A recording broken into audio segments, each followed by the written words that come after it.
Okay, we are live. Beloved, thank you for coming. This is the second video on season nights. Is the second video is part one of the theological framework for our service to others. And here, what we're going to be talking about is the Sermon of the Mount, particularly Matthew chapter 5, verse 13. So if you have it handy, or bring your Bible, have it handy, that we may read this text. The Sermon of the Mount, beloved, it's we can find it Matthew 5, 6, and 7. And unfortunately, often it's perceived as a list of things to do. It's like a big to-do list. This is what we need to do. This is what God will bless, for instance, or this is how we can get brownie points with God if we do these things. And that is not the case. That is not the purpose of the Sermon of the Mount. Another thing, or something that is evident right away when we read it, when, for instance, the Beatitudes, that's the first thing that comes to mind when we talk about the Sermon of the Mount. Is, blessed are the poor, blessed are those who mourn, blessed are the meek, blessed are those who hunger. And we have all these blessings or blessedness for those who traditionally are not considered blessed. And it seems to be upside down. It seems to be, it seems to go against the current of normality and what the world says we should actually treasure. That's why, again, that sometimes adds to the confusion, and the idea is promoted that I need to suffer a little in order to get some blessings from God. I need to, quote unquote, deny myself. For instance, I need to be meek. I need to mourn, and then God is going to bless me. We have to be careful with that. Let me tell you now that most of the comments that I'm going to make come from this commentary from Pastor James Montgomery Boyce. He was a dear pastor in Philadelphia, 10th Presbyterian Church in Philly, and he wrote, I don't know how many I have, well, for sure all the New Testament, but I think he wrote a few for the Old Testament too. So most of the ideas here come from his commentary on Matthew 5:13. And of course, the next one, 14 through 16, also come from his commentary. So what Pastor Boyce tells us is that what we have in the Sermon on the Mount is, again, not this to-do list. We should not look at it in a legalistic way. That's what he said.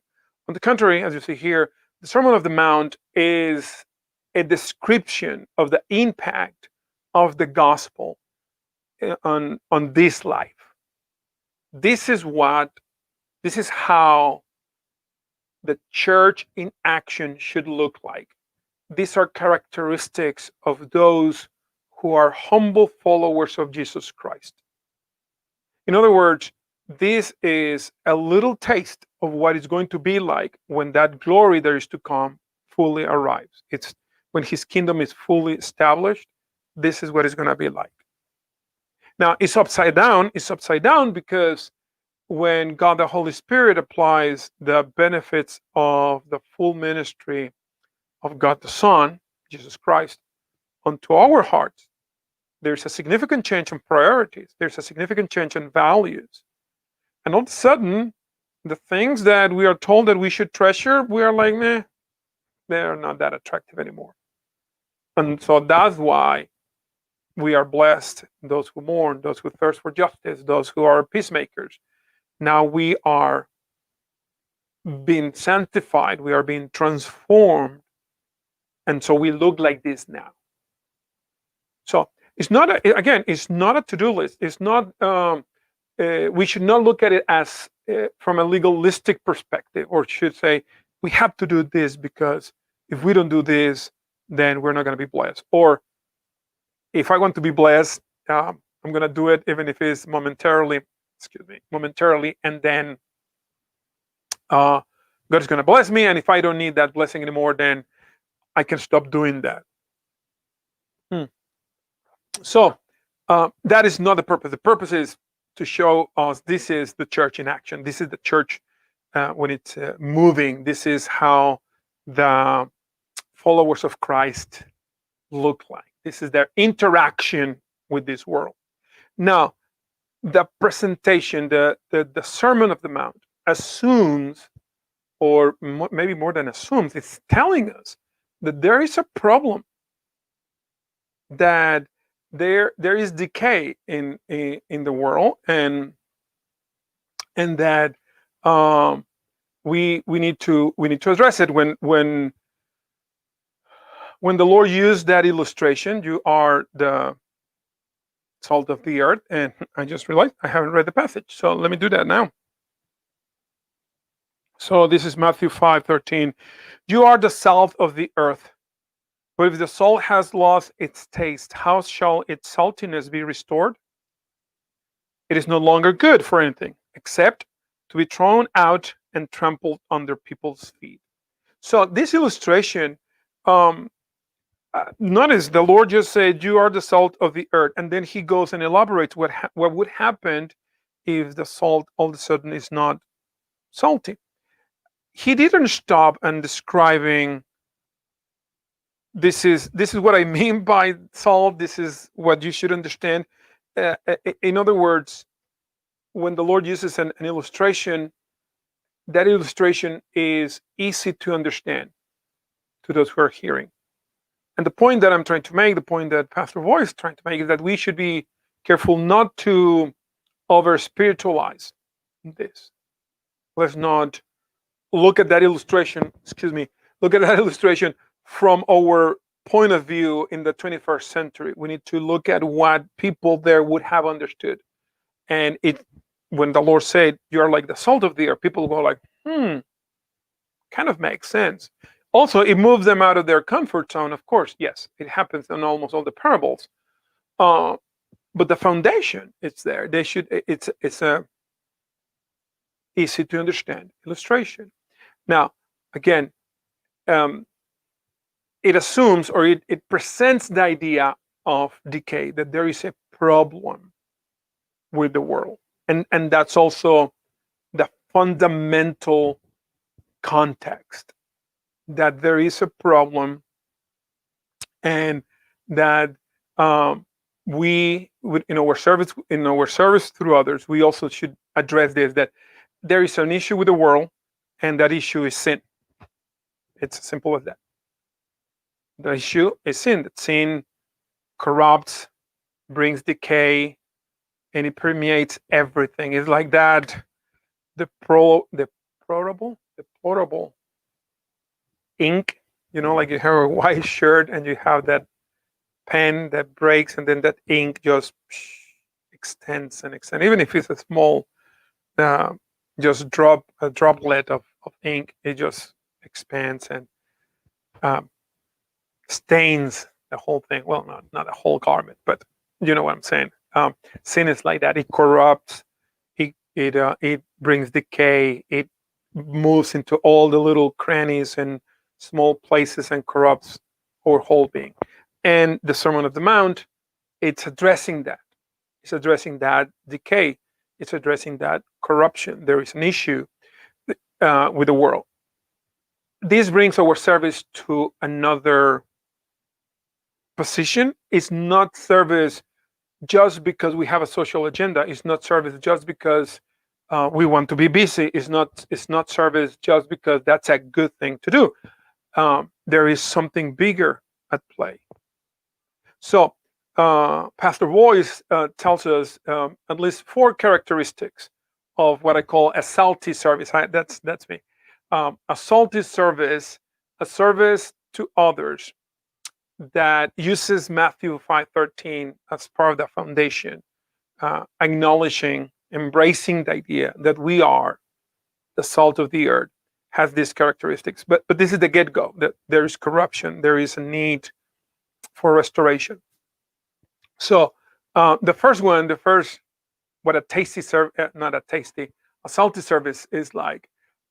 is that it should preserve. It should work as a uh, it should preserve from the curse of sin. It should work as an opposite, as a force of opposition to the corruption that sin is bringing. And again, this is not going to be done perfectly in this life, but it should be a force of contention against the push of corruption that sin is bringing. What are we supposed to preserve? Well, we are supposed to preserve everything that is godly. We're supposed to be concerned about the preserving the soul of man. We should be concerned about preserving anything that and everything that the gospel aims at preserving. We are not preserving, for instance, the American way of life, or this ideology, or this political theory, or these opinions, or these cultural preferences. We are not preserving that. We're not preserving our idea that, hey, we are a minority, or we are diverse, or we are nothing like that, beloved. It's more than that. But we should preserve, or we should work as an agent of preservation against what sin is corrupting.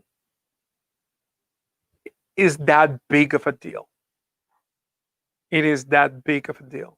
People back then in the first century, when they heard you're the salt of the earth, the first thing that would come to their mind is how salt was used to preserve against, for instance, meat being spoiled.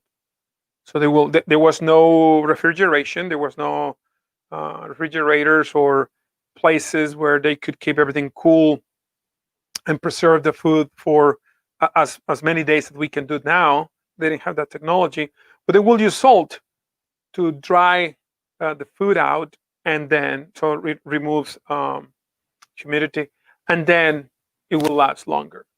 That's the idea. Salt helps against spoiling, against decay. And when the Lord said that you are the salt of the earth, that would have been one of the first ideas that came to mind. So we are called through our service to others.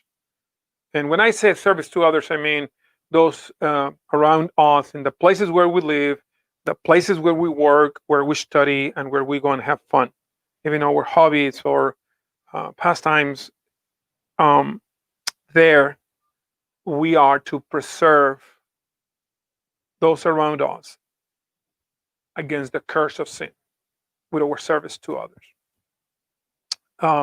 So that's the first characteristic of a salty service. Then Pastor Boyce say that salt was used, and people would have understood that salt brings out the flavor in food. But you can have, like a piece of meat or salad or fish or something, chicken, and without salt, it tastes like, eh. Then you put enough or the right amount of salt, and it tastes way better.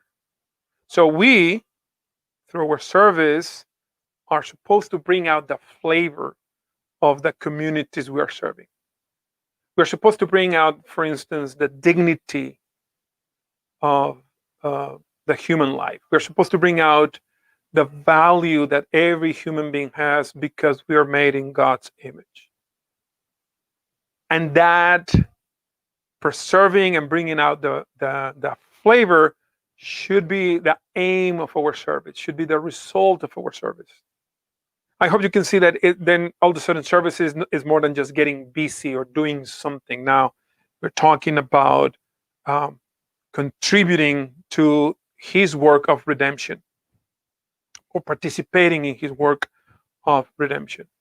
So salt preserves, salt brings out the flavor. Now, an illustration or a reminder from Pastor Boyce is that often, for instance, he says this example, you have a piece of meat and you wanted to flavor it with salt. You have to rubber the salt on the meat, right? You do it like that, and the salt may disappear. It may vanish, and all of a sudden the flavor comes out. He said sometimes that will happen to us. we may have to take, step backwards, and or not be in the front lines, not be the people on the light spot, in order to bring that flavor out. Also, he talked about how he may be a little uncomfortable, being rubbed like against the meat. But it's a reminder, particularly, and he will come back in the last point to talk about humility. Um, but sometimes it may be like that our service is not acknowledged, or is not even thanked, and people don't say thank you for what you're doing, but the flavor, it's there. So the places where we work should be flavorful, because the church is there, because you are there serving others in humility, compassion, and generosity. The places where you study, your home, your neighborhood, the places where you go and have fun, all those should be more flavorful, because you are serving, you as member of the church, you as salt of the earth. You're bringing that flavor out, that flavor that honors the Lord, that exalts the good news, that speaks about the kingdom. So it preserves, it brings out the flavor, and then, and I'm getting that, it makes people thirsty. A a salty service should make people thirsty, or the soul of people thirst for God. Now, my personal opinion, if I understand the Bible correctly, is that everyone is thirsty for God. Everyone thirsts after the one who is eternal and glorious. That's my theological position. Some people, sometimes we don't want to acknowledge that, but that's what it is. So our service to others should highlight that thirst, should bring it out. It should make people more aware of that thirst that can only be satisfied contemplating the beauty of the Lord. So again, it's not just service for the sake of service, it's service that points to Him, points people clearly to Him. So our service should preserve, it should bring out the flavor of the communities we're serving, and it should make people thirst after the beauty of our Lord.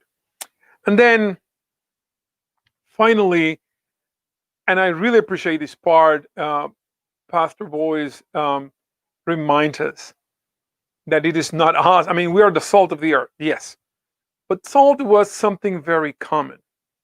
Okay, and here we may have a debate, like, well, not really. No, it wasn't that common. Not like today. We can debate that, but his point is this, and he said this in the book, in his commentary. He said, the Lord didn't say you are the gold of the earth. He didn't say you are the uranium of the earth, the platinum of the earth. You are the salt of the earth. Actually, you have to be careful, because if you lose your saltiness, then what good are you for? You are not better than the earth. That is, you put it on the road and cover all those holes on the road, and people just trample, just walk on you. You're that useless. So this is a good warning. Pastor Boyce reminds us that if we are the salt of the earth, it's because of the work of the triune God of the universe in us. It's nothing that we can contribute. It's nothing that we are so unique and special. We are unique and special, but not at the level that sometimes our idolatry, our pride will like us to believe. So, church, be careful. Be careful. You are a common element that the uncommon God can use to move His kingdom forward. Don't think too much of yourself. So those are the characteristics of or those should be the characteristics. That is that framework, of the first part of the framework for our service to others. That in this case at Christos, we're talking about season nights, and on the fourth video, we're going to talk about the practical applications. How do we implement this? But know that our service to others at any level should be like this. It should preserve against the corruption of sin. It should bring out the flavor that God has already infused in the human being and in society. That the things that are godly, we should bring that flavor out. It should be flavorful there where we play, where we work, and where we live, as we say it. Then it should make people thirsty. It should make people thirst for God, for His mercy, for His grace. That thirst that already exists, it should be highlighted and elevated in a way, and we should point here, come to Him and be refreshed. And then we need to remember, it's not about us. It's not on our own strength. Salt is a common element, and we can debate that again, right? It's not an element. It's okay. It's two elements and salt, but the people in the first century, that's what it thought. That didn't know exactly what we know about chemistry. It's something common, and something common can be used to advance His kingdom, because He's the one using us and making us useful. Beloved, that's our presentation. I'm thankful that you were here with us these minutes. Didn't look at how much time we invested, but I hope it was helpful. We were using a new piece of software, as you can see somewhere, maybe here, maybe that's where you can see the logo. We will get the full version of the software, and we're going to be able to remove whatever it is, their logo, but that's for later. In the meantime, don't forget there's a quiz at the end. You have to take it so that you can get credit for this lesson. Thank you so very much, and I hope to see you in the next two lessons of this class. Thank you. See you later. Hasta luego. I need to end this, and it's going to end